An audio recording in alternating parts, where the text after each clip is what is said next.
Hey everyone, welcome to Shop Talk. We're looking at Tom's PM605 McCulloch chainsaw. Had some carburation issues. I addressed those, fixed that, and he wanted a little more performance. So I'm sending him a test muffler. It's one of my Buckshot mufflers. I'll show you that in a minute. But we'll fire the saw up and let's listen to it.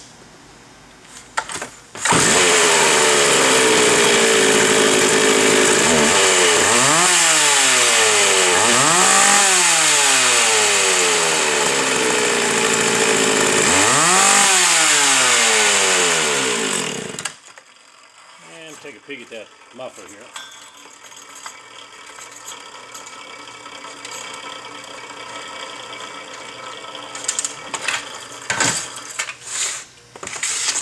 And there's what it looks like. If you got any questions on these mufflers, the Buckshots, you can text me or you can give me a call.